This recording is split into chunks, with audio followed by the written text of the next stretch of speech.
Hoy vamos a meternos de lleno en una idea que es, la verdad, revolucionaria. Una idea que podría darle la vuelta a todo lo que pensamos sobre la salud mental. Hablamos de la increíble conexión entre nuestro sistema inmunitario y la depresión, un camino que nos abre el trabajo de Edward Bullmore. A ver, vamos a empezar con una pregunta que es, bastante provocadora. Una de esas preguntas que ponen en jaque siglos y siglos de ideas sobre la salud mental. Nos obliga a pararnos y a pensar. ¿Y si todo lo que creíamos saber sobre el origen del sufrimiento psicológico no fuera del todo correcto? Pero claro, para entender de verdad por qué esta idea es tan potente, primero tenemos que hacer un pequeño viaje al pasado. Hay que entender el contexto, ¿no? Ver cómo un campo científico entero llegó a un punto de estancamiento total, una auténtica encrucijada.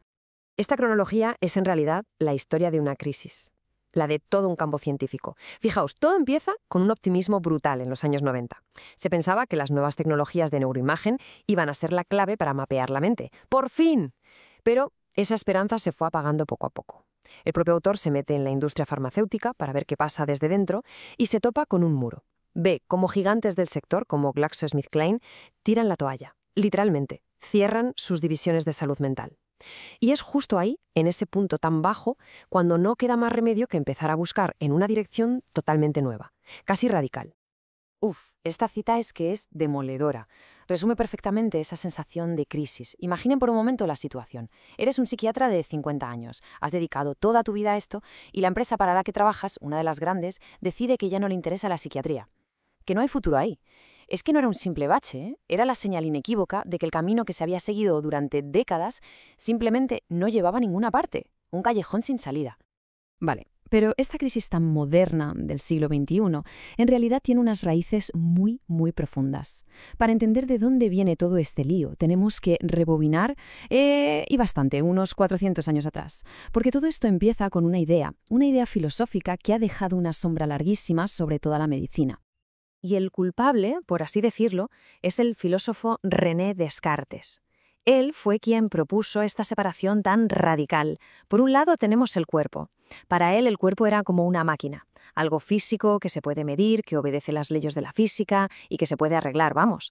Y por otro lado, completamente separado, está la mente, el alma, algo que no es físico, que es etéreo y que, y esto es lo importante, está fuera del alcance de la ciencia. Esta idea, esta división, acabó marcando absolutamente toda la medicina occidental.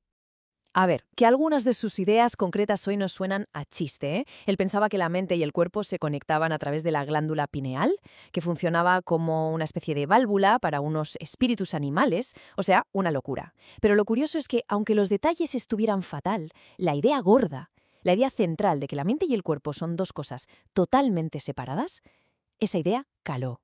Y caló con una fuerza increíble durante siglos. Y esta separación acabó creando lo que el autor del libro llama, con un término muy potente, un apartheid médico. Y si lo pensamos, tiene todo el sentido. En la práctica, ¿qué tenemos? Pues médicos para el cuerpo que muchas veces no le prestan atención a la mente y psiquiatras para la mente que a menudo no consideran el cuerpo. Es como si trataran a la misma persona como si fueran dos entes que no tienen nada que ver. Y claro, las consecuencias de esto pueden ser y son muy graves. Bueno, y ahora llegamos al punto de inflexión, a la primera gran pista de esta nueva forma de ver las cosas. Y lo interesante es que no vino de donde todos esperaban, ¿eh? No salió de un escáner cerebral superavanzado ni de una sesión de psicoanálisis. No, la pista clave vino de nuestro propio cuerpo, de nuestro sistema de defensa.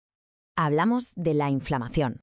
Algo que conocemos de sobra. Cuando alguien se da un golpe, se hace un corte o pilla un resfriado, esa zona se pone roja, caliente, se hincha, duele. Eso es la inflamación. Es simplemente la respuesta de nuestro sistema inmunitario, nuestros soldados, saliendo a defender el fuerte cuando detectan una amenaza. Es nuestra primera línea de defensa contra un mundo que, está lleno de bichos. Y aquí viene lo fascinante, el concepto clave. Resulta que cuando nuestro cuerpo está luchando contra una infección, no solo se defiende a nivel físico. El sistema inmunitario suelta unas moléculas, una especie de mensajeros químicos llamados citoquinas. Y estas citoquinas viajan por el cuerpo y provocan un cambio en nuestro comportamiento. Fijaos en los síntomas. De repente, uno se siente apático, sin ganas de nada, se aísla, lo ve todo negro, nada le hace ilusión. ¿A que suena increíblemente parecido a la depresión?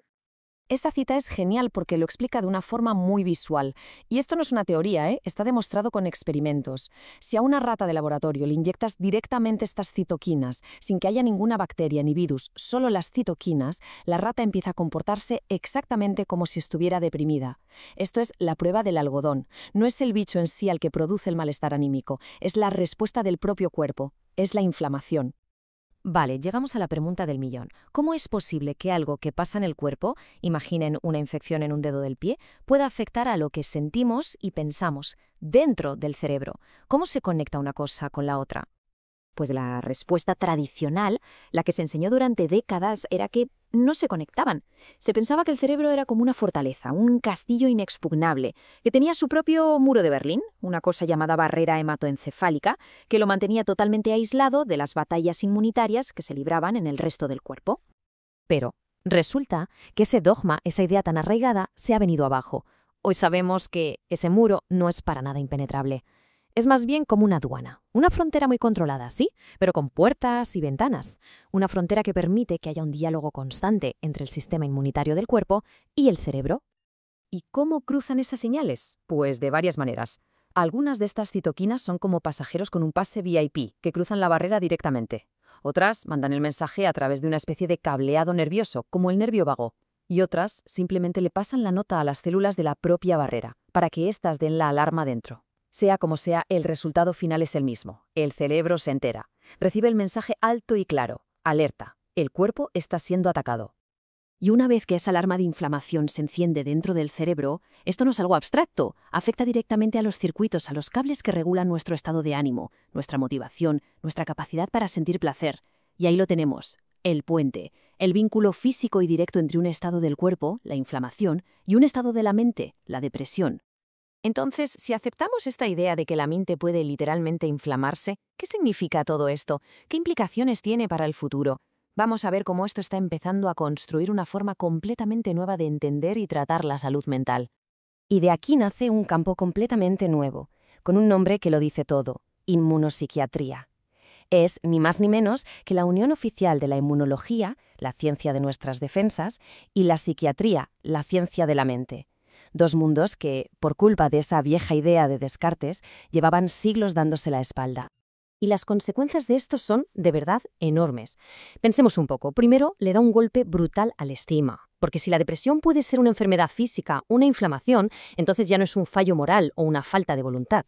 Segundo, obliga a que la medicina se replantee. Ya no vale contener al médico por un lado y al psiquiatra por otro. Se necesita un enfoque integral. Y tercero, y esto es quizá lo más esperanzador de todo, abre la puerta a tratamientos completamente nuevos. Y si en el futuro tratamos algunos tipos de depresión con antiinflamatorios. Así que, como vemos, este cambio de perspectiva no es solo una explicación más, es mucho más que eso, es una nueva esperanza.